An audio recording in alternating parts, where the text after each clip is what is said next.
सभी दीदी को नमस्ते। आजीविका में ऑनलाइन ऐसे किया जाता है। होम के बाद है टैक्स में जाएंगे। अप्रैल और जून को टच करेंगे 2024 और 25। उसके बाद हम जाएंगे मेंबर्स पर। यहाँ 2024 और अप्रैल से जून तक का है। अब इस प्लस के चिन्ह पर टच करेंगे। उसके बाद अनमैप में जाएंगे। पहले हम हिंदी कर लेते हैं बैक जाकर, ताकि आपको भी समझने में आसानी होगी और हमें भी। यहाँ जाके हम हिंदी कर लेते हैं। देखिए अब हिंदी हो गया।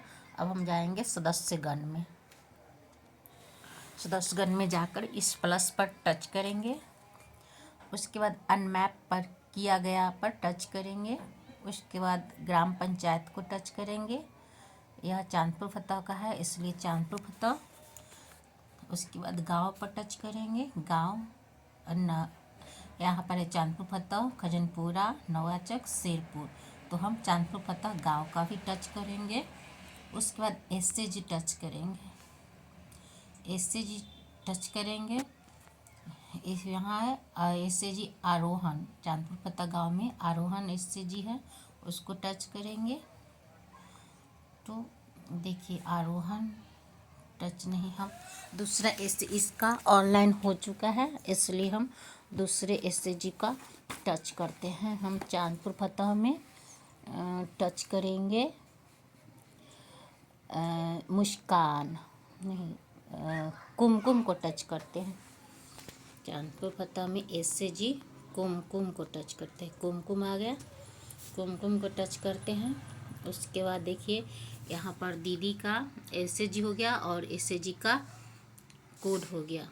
अब यहाँ पर दीदी का नाम आ गया। देखिए चानो देवी पर टच करेंगे और यहाँ सहेजे और जारी रखे पर टच करेंगे।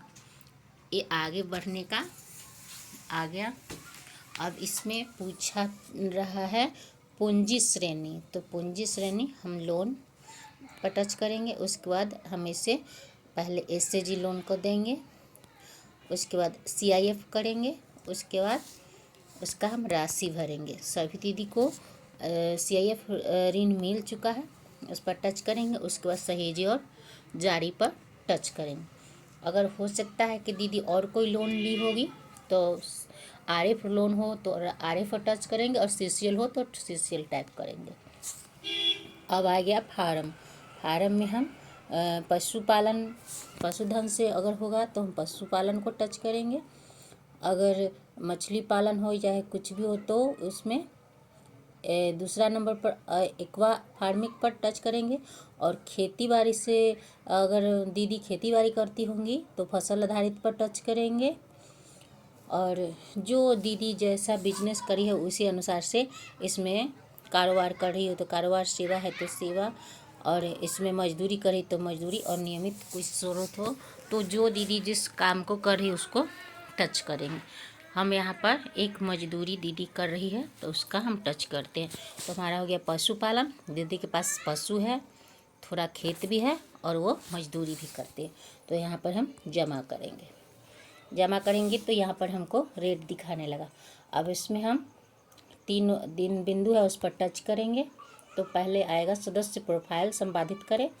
उसके बाद देखिए यहाँ पर पहला मैंने चांदपुर फतह पंचायत और चांदपुर फतह गांव और कुमकुम एसएजी उसका कोड और चानो देवी का आ गया है। तो सहेज देते हैं, इसको अगला कर लेते हैं।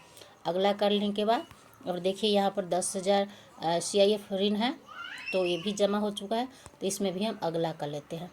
अब देखिए यहाँ पर टच किए थे पशुपालन, फसल और मजदूरी, ये भी है तो इसमें हम टच करके जमा कर देते हैं। अब उसका 3 बिंदु के बाद आ जाएगा आजीविका। टच करने पर आजीविका गतिविधि, तो हम वहाँ पर टच किए हुए हैं पशुपालन धन, फसल आधारित कृषि बागवानी और मजदूरी। तो पशुपालन में हम क्या करेंगे, गतिविधि जोड़े पर टच करेंगे। दीदी के पास एक गाय है तो गाय टच करने के बाद एक गाय लिखेंगे। उसके बाद सबसे अधिक बिकने वाले, तो गाय वो दूध देती है, इसके लिए हम उस पर MILK मिल्क डालेंगे। कुल उत्पादन 3 महीने वो 720 लीटर दूध देती है और उत्पादन इसका लीटर में है, उसको लीटर में देते हैं। और प्रति इकाई गाय की दूध 40 रुपये गाँव में बिकता है, तो 40 रुपये। अब अन्य उत्पादन कुछ नहीं है तो जीरो करेंगे। पशु की बिक्री अभी नहीं हुई है तो जीरो रहेगा। और यहाँ पर हमें नहीं करना है, नहीं पर टच करना है। उसके बाद देखिए हमारा सकल आय है 28,800। अब यहाँ हम खर्च लिखेंगे। खर्च में गाय के चोकर, भूसा, दाना और क्या है कि उसके दवाई और सुई जो भी होता है सो, और उसके रख रखाव के जो जितना खर्च होता है हम इसके दीदी को खर्च, अगर मतलब पशु में गाय में हमको 14,000 खर्च हुआ या 14,500 यहाँ पर दर्ज करें और इसके बाद सहेजें। अब हमारा देखिए यहाँ पर दिखा दिया 28,000 हमारा कुल लागत है, उसमें शुद्ध आय 3 महीने में 14,300 आया। अगर उसके पास एक बकरी है तो फिर हम गतिविधि को टच करेंगे और फिर जाएंगे यहाँ पर सीप गौट पर। 2 बकरी है, 2। उसके बाद सबसे अधिक बिकने वाला तो गौट, बकरा को ही गौट कहते हैं, तो ही GOAT गौट।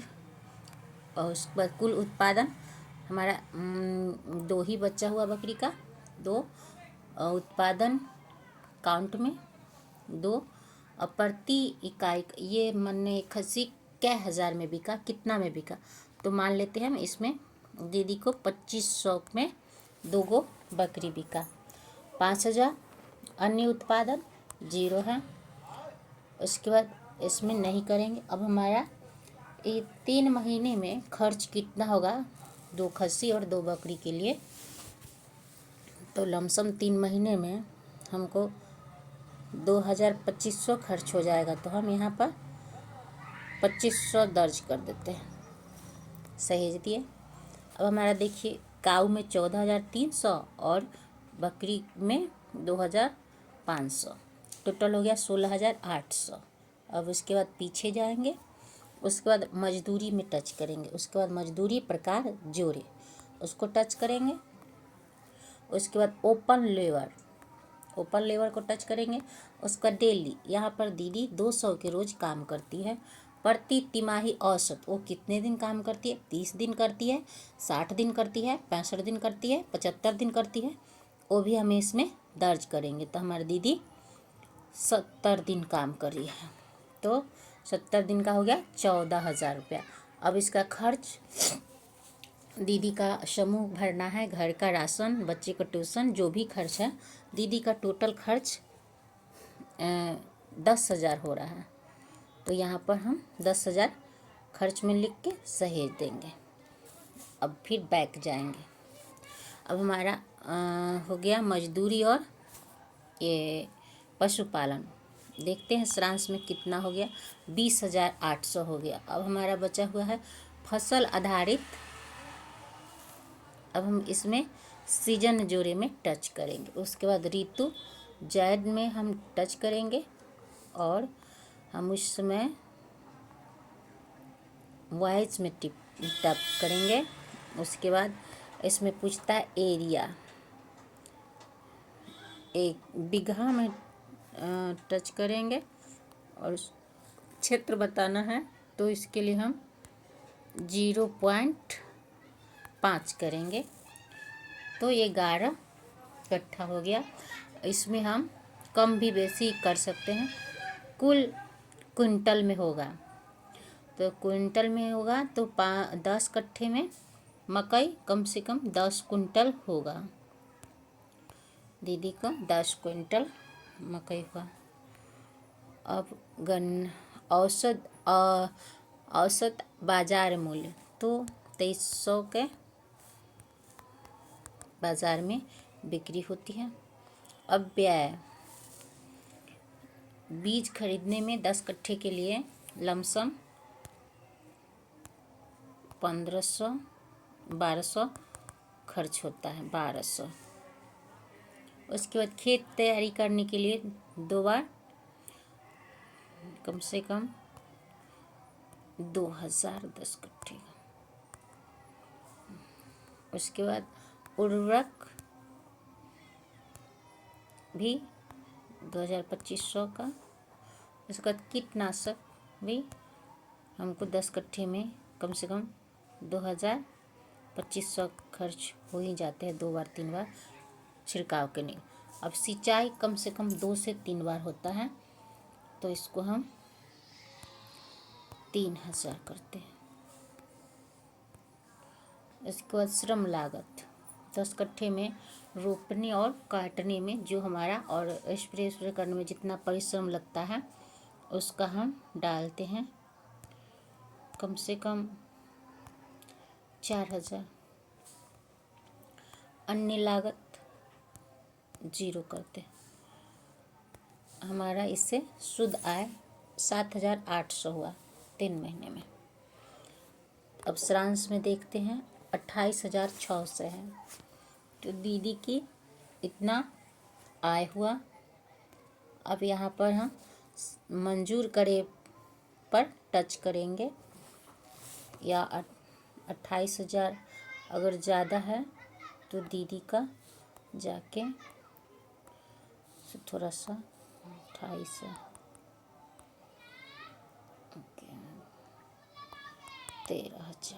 13,000 में सहेजेंगे तो हमारा सारांश में आ गया 25,600, लगभग 25,600। 4 साल में 4 सेमेस्टर होता है, उसमें दीदी को लाख रुपया से बेसी आमदनी होना चाहिए, तो 25 चौका से और जो भी होगा सो उससे ज़्यादा। अब हम मंजूर करे पर टच करेंगे, फिर ठीक है पर टच करेंगे।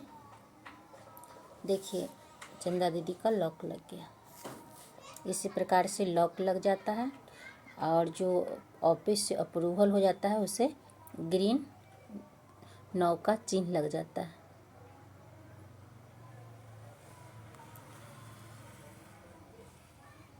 धन्यवाद।